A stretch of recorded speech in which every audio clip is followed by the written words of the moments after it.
네, 중국이 북한 기업이나 개인이 중국 기업과 합작해서 설립한 기업들에 대해서 폐쇄 명령을 내렸습니다. 지난 12일 유엔 안보리에서 통과된 대북 제재 결의안 이행을 위한 조치인데요. 북한 식당 등이 큰 타격을 입을 것으로 예상됩니다. 자, 중국의 대북 제재 동참 이 소식 베이징 연결해서 좀 더 자세히 들어보겠습니다. 자, 박기천 특파원 나와 있습니까? 네, 베이징입니다. 네, 중국이 북한 관련 기업들에 대해서 폐쇄 조치에 들어갔군요.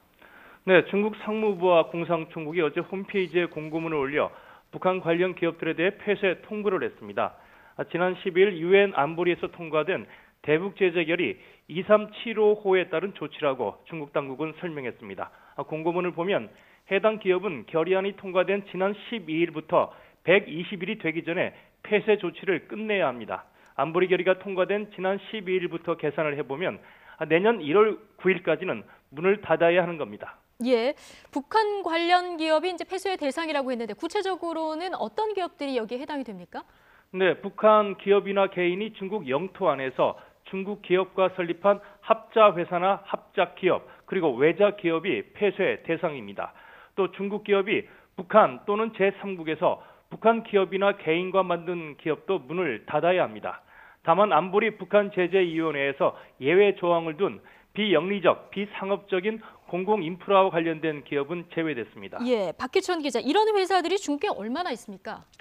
네, 북한과 중국이 합작이나 합자 형태로 운영하는 회사의 숫자는 정확히 파악된 통계가 없습니다. 대외적으로 알려진 건 랴오닝성 선양에 있는 칠보산 호텔 정도입니다. 이 호텔은 북한이 해외에서 운영 중인 유일한 고급 호텔인데요. 북한이 전체 호텔 지분의 70%를 보유하고 있고 나머지 30%는 중국의 단둥홍샹이 갖고 있는 것으로 전해졌습니다. 예. 단둥홍샹은 지난해 북한의 핵미사일 개발에 협력한 혐의로 미국의 제재 리스트에 오른 회사입니다.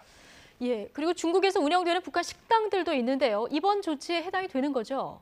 네, 중국에서 운영되는 북한 식당이 100여 개가 되는데요. 예. 대부분 중국과 합자나 합작 형태로 운영되고 있기 때문에 폐쇄 대상에 포함될 것으로 보입니다.